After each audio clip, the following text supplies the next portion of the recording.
할렐루야, 부활을 향한 40일의 여정, 오늘 6번째 시간입니다. 오늘 우리에게 주시는 하나님의 말씀은 시편 32편 5절에서 6절까지 말씀입니다.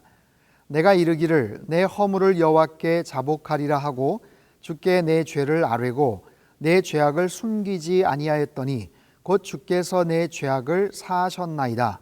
이로 말미암아 모든 경건한 자는 주를 만날 기회를 얻어서 주께 기도할지라. 진실로 홍수가 범람할지라도 그에게 미치지 못하리이다. 아멘. 자, 오늘은 회개와 경건에 대해서 한번 살펴보기를 원합니다. 회개와 경건은 굉장히 중요한 연관성이 있어요. 우리가 경건 생활을 잘 이어가려면 반드시 체크해 봐야 될 것이 있는데 그것이 바로 우리의 죄의 문제죠. 이렇게 한번 생각해 볼까요? 만약 내가 운동선수인데 어떤 시합에 나가고 싶어요. 그런데 내가 지금 어디가 아파요. 아픈 곳이 있어요. 병원에 갔더니 치료를 받아야 된대요. 그렇다면 어떻게 됩니까? 지금 시합에 나가는 게 급선무가 아니죠.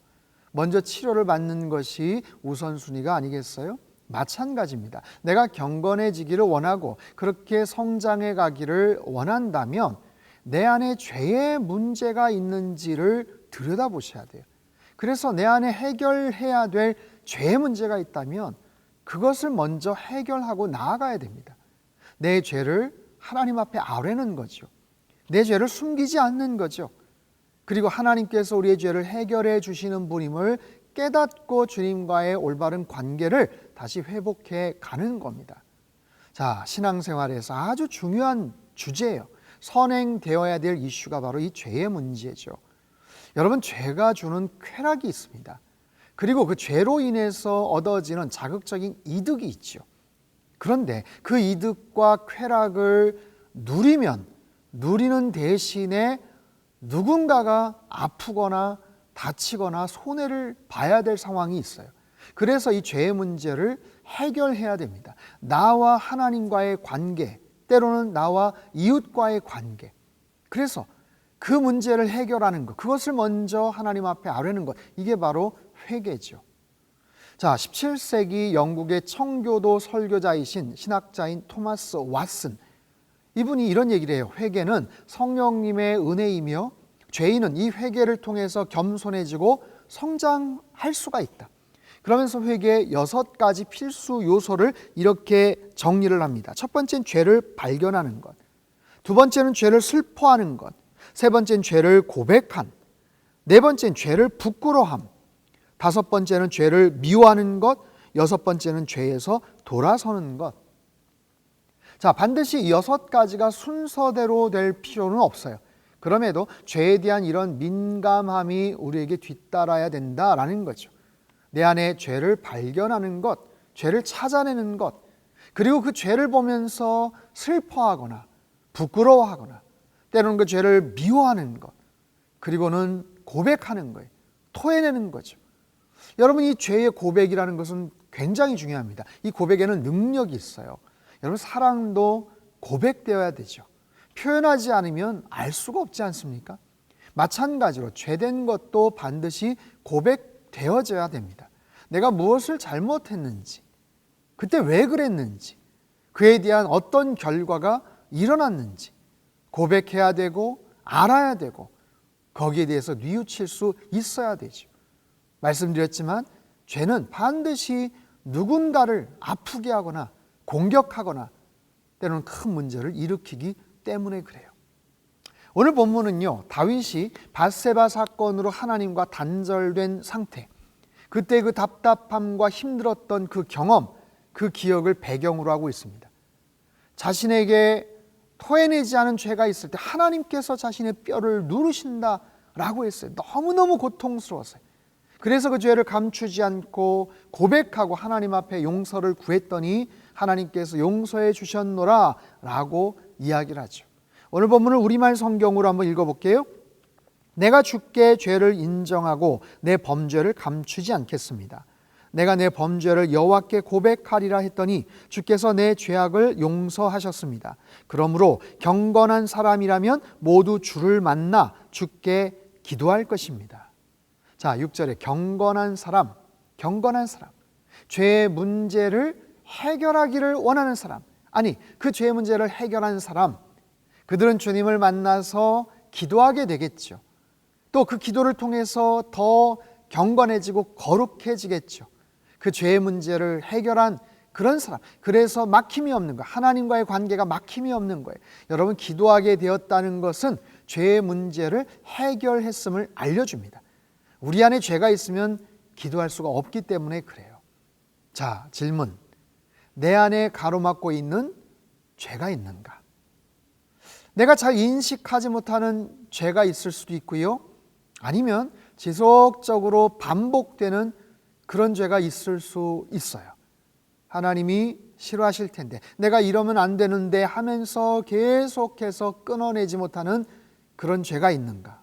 그 죄를 여러분 알고 계시는가?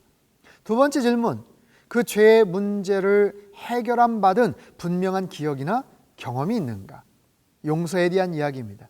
하나님과의 관계에서 분명한 용서에 대한 체험이 있는가? 그렇다면 용서로 나아가는 그 과정에 대해서 나는 확신하는가? 막힘이 없는가? 여러분, 우리가 살아가면서 이 죄의 문제는 한두 번 해결해서 될 문제가 아니에요. 평생 우리를 힘들게 합니다. 평생, 앞으로 살아가면서도 평생 우리를 힘들게 하는 그런 문제예요. 그리고 때로는 우리가 애써서 쌓아올린 삶의 모든 것을 송두리째 그냥 망가뜨릴 수도 있는 정말 강력한 힘이 있기 때문에 이 죄의 문제를 해결해 낼 수 있는 그런 과정과 또 그런 경험들이 있어야 돼요.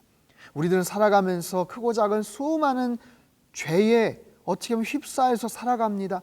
그 죄의 유혹이, 죄의 시그널이 우리의 눈과 우리의 귀와 온몸을 통해서 사방팔방에서 들어오죠. 유혹을 하는 거예요.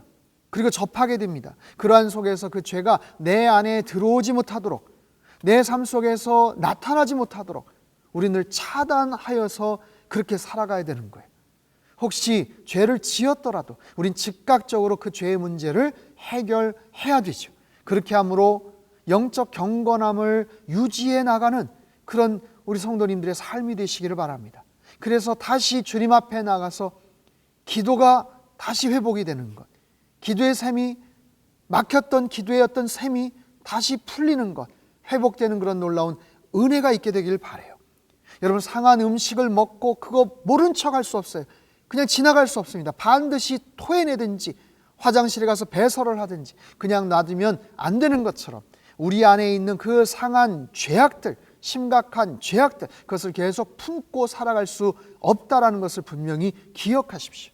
그래서 이 경건의 훈련을 통해서 내 속의 죄를 발견하시고 그 죄된 행위로 연결될 수 있는 모든 요소들을 다 차단하시고 끊어두시고 혹여 감춰두거나 묵혀놓은 죄로 인해서 내가 지금 제대로 가지를 못한다면, 지금 뛰어야 되는데, 열심히 뛰어갈 수 있어야 되는데 뛰지를 못하고 걷고 있다면, 훨훨 날아야 되는데 비상해야 되는데 어느 한 자리에서 계속 맴돌고만 있다면 여러분, 그것처럼 안타까운 게 어디 있겠어요? 이번 부활을 향한 40일의 여정, 이 시간을 통해서 하나님 앞에서 혹시 해결해야 될 죄가 있는지 그 문제를 반드시 해결하시고 그 문제를 해결함으로 말미암아 더욱더 경건한 하나님의 사람으로 그렇게 거듭나시고 그렇게 회복되는 놀라운 은혜가 있게 되기를 주님의 이름으로 축복합니다. 기도하겠습니다. 공의와 사랑의 하나님 아버지, 하나님은 공의와 사랑의 하나님이신 줄로 믿습니다. 그래서 죄를 미워하시고 죄인된 우리를 긍휼히 여기시는지도 알고 있습니다. 하나님께서 죄와 악을 얼마나 가증하게 여기시는지를 깨닫게 하여 주옵소서. 우리의 영안을 밝혀주셔서 우리 안에 숨겨진 죄악된 모습들을 발견케 하시고 그 죄된 모습으로 인해서 통회하고 자복하는 겸손하고 거룩한 심령을 허락하여 주시옵소서.